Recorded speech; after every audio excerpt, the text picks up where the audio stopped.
சிறகடிக்க ஆசை எபிசோடு இன்னைக்கு நைட்டு என்ன நடக்குங்கிறத இப்போ நம்ம பார்த்துடலாமா? கான்ஸ்டபிள் அருண் மளிகை கடையில் தேங்காய் வாங்கிட்டு இருக்கிறாரு. அண்ணா, இது நல்ல தேங்காயாண்ணே அப்படிங்க மளிகை கடைக்காரரு. பார்த்து எடுங்கண்ணே, அது நல்ல தேங்காய் தான் அப்படிங்கும்போது முத்து உடனே உள்ளே வர்றான். வந்துட்டு, அண்ணா நம்மளுக்கு கீரை வேணுண்ணே அப்படிங்க. தம்பி இருக்குது தம்பி, எடுத்துக்கோ அப்படிங்கும்போது, அண்ணா கீரை சாப்பிட்டா மூளை வளருமாண்ணே? வளரும் தம்பி. அண்ணா ஞாபக சக்தியெல்லாம் இருக்குமா? இருக்கும் தம்பி அப்படின்னு சொல்ல, உடனே மளிகை கடைக்காரர் கேட்பார், என்ன முத்து குதர்க்கமாக பேசுகிறியே அப்படிங்க. முத்து, அதெல்லாம் புரிகிறவங்களுக்கு புரியுண்ணே அப்படிங்க. அருண் இப்படின்னு பார்ப்பான். உடனே முத்து, சார் நீங்கள் இங்கே தான் இருக்கிறீங்களா? சரி சரி, என்ன சார் எங்கேயோ உங்களுக்கு லீவ் விட்டாங்களாமா? என்ன சட்டையை கழட்டிட்டாங்களா அப்படிங்க. அருண், டேய் ஒழுங்காக இருந்தாரா, என் சட்டையை கழட்டினது காரணம் நீ தான்டா அப்படின்னு சொல்ல, அதுக்கு முத்து சொல்லுவான், சார் உங்களை மாதிரி அதிகாரியெல்லாம் தப்பு பண்ணால் என்ன மாதிரி ஆளுக தான் சார் கேட்கணும். பொதுமக்கள் கேட்டாங்கன்னா உங்களை மாதிரி யாராக இருந்தாலும் சட்டையை கழட்ட முடியும் சார் அப்படிங்க. உடனே அருண் கோவப்படுவான். இருடா உன்னை பார்த்துக்கிறேன் அப்படின்னு சொல்ல, அதுக்கு முத்து சொல்லுவான், சரி சரி, ஏன்னா சட்டை எல்லாருக்கும் ஒன்று, பொதுமக்கள் நினச்சா நீங்கள் மட்டும் இல்லை எந்த அதிகாரி சட்டையாக இருந்தாலும் கழட்ட முடியும் சார் அப்படின்னு சொல்லுவான். உடனே அருண் கோவப்பட்டு முத்தோட சட்டையை பிடிக்க, முத்து கோவப்பட்டு அருணை ஓங்கி அடிக்க, அருண் அப்படியே கீழே உழுக போவார். அப்படியே முத்து தாங்கி பிடிக்கலான்னு போகும்போது சட்டை பாக்கெட்டு கிழிஞ்சிரும். அப்படியே அருண் பாப்பா கோவமா. அதுக்கு முத்து சொல்லுவான், சார் சார் சண்டையில் கிழியாத சட்டை எங்கே சார் இருக்குது? நீங்கள் கீழே விழ போனீங்க, அப்போ பிடிக்கலான்னு வந்து அதனால சட்டை கிழிஞ்சிருச்சு சார் அப்படின்னு சொல்ல, அப்படியே கான்ஸ்டபிள் அருண் கோவப்பட்டுட்டே போயிடுவாங்க. முத்து, மீனா, அண்ணாமலை உட்காந்து சாப்பிட்டுட்டு இருப்பாங்க. அப்போ அண்ணாமலை கேட்பாரு, என்ன மீனா இன்னைக்கு சமையல் நல்லா இருக்குது, வடகரியா எனக்கு ரொம்ப பிடிக்கும் அப்படிங்க. மீனா அப்படியே திருன்னு முழிப்பான். அதுக்கு முத்து சொல்லுவான், அப்பாவுக்கு இன்னும் 2 இட்லி சேர்த்து வெய்யி அப்படிங்க. அண்ணாமலை சொல்லுவார், டே நான் 3 இட்லி தான் சாப்பிடுவேன், அதனால தான் மீனா அப்படியே அமைதியாக இருக்குதுடா அப்படின்னு சொல்ல, முத்து சரி சரிப்பா, ஏப்பா சமையல் தான் நல்லா இருக்குதுன்னு சொல்கிறேன், இன்னொன்று சாப்பிட்டா தான் என்னவா? மீனா ஒன்று வெய் மீனா அப்படிங்க. இன்னொரு இட்லியை சேர்த்து வச்சுருவான். எப்போவுமே அண்ணாமலை 3 இட்லி தான் சாப்பிடுவார். இன்றைக்கி 4வது இட்லி எடுத்து வச்ச உடனே அங்கேருந்து விஜயா வந்துடுவா. ஏங்க நீங்கள் 3 இட்லி தான் சாப்பிடுவீங்க, எதுக்குங்க 4 இட்லி சாப்பிட்றீங்க? 3 மட்டும் சாப்பிடுங்க அப்படின்னு சொல்ல, முத்து சொல்லுவான், ஏம்மா அவருக்கு பிடிச்சிருக்குது சாப்பிட்றாரு, உனக்கு என்னம்மா அப்படின்னு கேட்க, அண்ணாமலை சொல்லுவார், டே என் மேலே பாசத்தில் தாண்டா சொல்கிறா, இங்கே பாடுறா, சின்ன வயசில் இருக்கும்போது எங்கள் அம்மா சாப்பிடு சாப்பிடுன்னு சொல்லுவாங்க. சின்ன வயசில் நம்ம நிறையா சாப்பிடணும், அதே ஒரு குறிப்பிட்ட வயசுக்கு மேலே சாப்பிடக்கூடாதுடா, அதான்டா என் மேலே பொண்டாட்டி பாசமா சாப்பாட்டை குறைக்க சொல்கிறாடா, அதெல்லாம் உனக்கு புரியாதுடா, என் வயசு உனக்கு வரட்டும் அப்போ உனக்கு புரியுண்டா அப்படின்னு முத்துக்கிட்ட அண்ணாமலை சொல்லுவார். உடனே விஜயாவை பார்த்துட்டு முத்து, அம்மா நீயே உட்காந்து சாப்பிடுமா, இன்றைக்கி வடகரி சூப்பராக இருக்குதுமா அப்படிங்க. விஜயா சொல்லுவான், டே நான் டயட்டில் இருக்கிறேன்டா, எனக்கு இந்த மாதிரி இட்லி வடகரியெல்லாம் பிடிக்காதுடா, டயட்டுக்குன்னு சில ஃபுட்டெல்லாம் இருக்குது, அதை தாண்டா நான் சாப்பிடணும். அம்மா மீனா நீ ஏதாவது ஸ்பெஷலாக செஞ்சுருக்கிறியாம்மா? இல்லை அத்தை, எதுவும் செய்யல அத்தை. சரி சரி சரி, எனக்கு வேணுங்கிறத நானே செஞ்சுக்கிறேன் அப்படிங்க. மனோஜ் ரோகிணியும் சாப்பிட வந்துடுவாங்க. மனோஜ் சொல்லுவான், மீனா நீங்கள் இன்றைக்கி அருமையாக சமைச்சிருக்கிறீங்க, ரோகிணி நல்லா சாப்பிடு, அம்மா நீயும் சாப்பிடுமா அப்படிங்க. டே எனக்கு வேணாண்டா, நான் இன்றைக்கி டயட்டில் இருக்க போகிறேன்டா அப்படிங்க. ரோகிணி சொல்லுவான், அத்தை நீங்கள் ஸ்லிம்மாக தானே இருக்கிறீங்க, சப்பியாக தானே இருக்கிறீங்க, எதுக்கு நீங்கள் உடம்பு குறைக்கிறீங்க அப்படிங்க. விஜயா, இல்லை இல்லை என்னை குண்டுன்னு சொல்கிறாங்க. அதுக்கு மனோஜ் சொல்லுவான், இல்லைம்மா நீ நல்லாதாம்மா இருக்கிற அப்படின்னு சொல்ல, முத்து சொல்லுவான், ஏன்டா அம்மா உடம்பு குறைச்சா உனக்கு என்னடா அப்படின்னு முத்து கேட்பான். விஜயா, நான் பிளாக் டீ போட்டு குடிச்சிக்கிறேன்டா அப்படின்னு சொல்லிட்டு கிச்சனுக்குள்ளே போவான். வடகறி வாசம் பயங்கரமாக அடிக்கும். உடனே சட்டியை எடுத்து பார்த்துட்டு, சரி சரி நம்மளை யாரும் பார்க்கல அப்படின்ட்டு அழுங்காமல் ஒரு கப் எடுத்து 2 இட்லியை போட்டு வடகறியை போட்டு அழுங்காமல் தின்னிக்கிட்டே எட்டி பார்த்துட்ருப்பான், யாராவது நம்மளை பார்க்குறாங்களா அப்படின்னு. யாருமே பார்க்க மாட்டாங்க, வேக வேகமாக திம்பான்.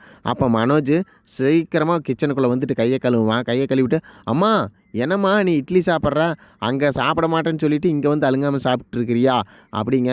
டே டே டே நீ சொல்லிடாதடா, சத்தம் போடாதடா, உன் பொண்டாட்டியிட்ட மட்டும் சொல்லிடாத, அவளும் என்னை மதிக்க மாட்டான், இந்த வீட்டில் விஜயான்னா பயங்கரமான ஆளுன்னு எல்லாரும் மருமகத்தையும் மிரட்டி வச்சுருக்கிறேன்டா, தயவு செஞ்சு சொல்லிடாதடா அப்படிங்க.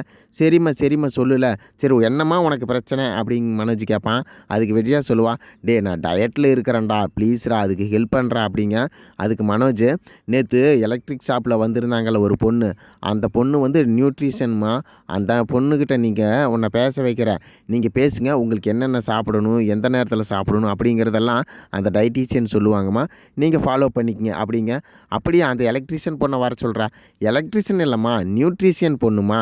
சரி ஏதோ ஒரு பொண்ணு, எனக்கு ஃபோன் நம்பர் கொடு, நான் பேசி என்னென்ன சாப்பிடணும்னு கேட்டுக்கிறேன் அப்படின்னு விஜயா சொல்கிறான். அண்ணாமலை சாப்பிட்டு முடிச்சுட்டு, விஜயா நான் இன்றைக்கி ஸ்கூலுக்கு கிளம்புறேன் அப்படின்னு சொல்லும்போது முத்து சொல்லுவான், அப்பா நானும் ஸ்கூலுக்கு தான் வர்றேன், வாங்க உங்களை அங்கே விட்டுறேன்.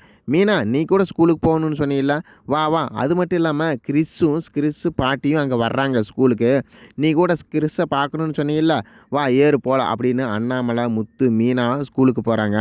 அப்போ கிறிஸு பாட்டியும் நடந்து வந்துட்டுருக்குறாங்க. மீனா பார்த்துட்டு, கிறிஸு பாட்டி என்னை ஞாபகம் இருக்கா, என்னை திட்டுன்னுல உங்களை, தயவு செஞ்சு மனசில் வச்சுக்காதீங்க, உங்களை பார்க்க தான் நான் வந்தேன் அப்படிங்க.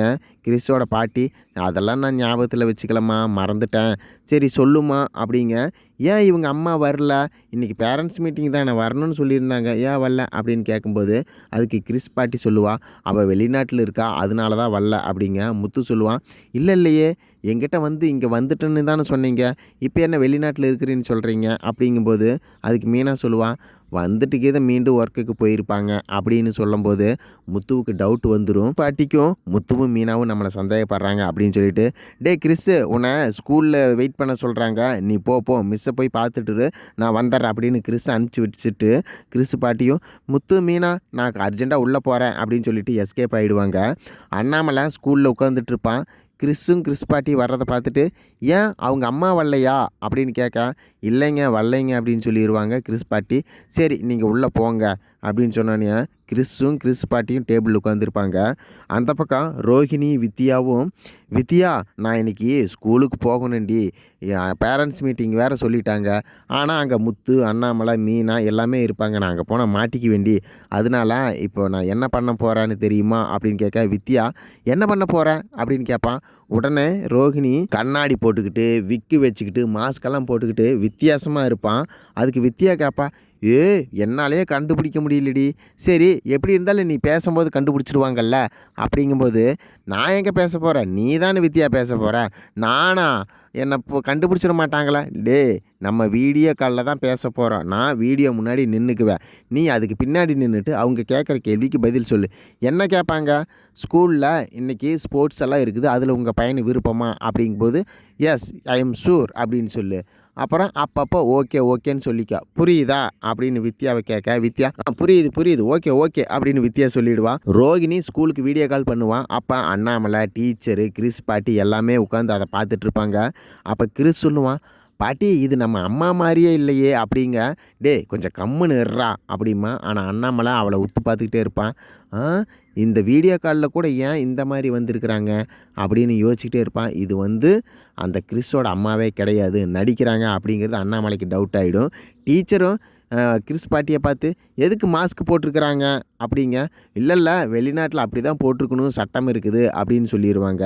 அதுக்கு கிறிஸு சொல்லுவான், பாட்டி இது அம்மா மாதிரியே இல்லை பாட்டி அப்படின்னு சொன்ன உடனே கிறிஸு பாட்டி, கொஞ்சம் கம்முன்னு இருறா, கொஞ்சம் நேரம் கிளாஸ் முடிகிற வரை கொஞ்சம் அமைதியாக இரு அப்படிங்க.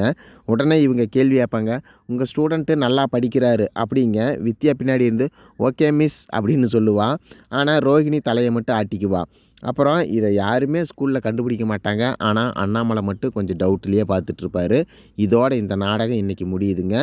நாளைக்கு நைட்டு என்ன நடக்குங்கிறத நாளைக்கு காலையிலேயே நம்ம சேனலில் வீடியோ வந்துருங்க. இந்த வீடியோ பிடிச்சிருந்ததுன்னா நம்ம சேனலை சப்ஸ்கிரைப் பண்ணிக்கங்க. நன்றி, வணக்கம்.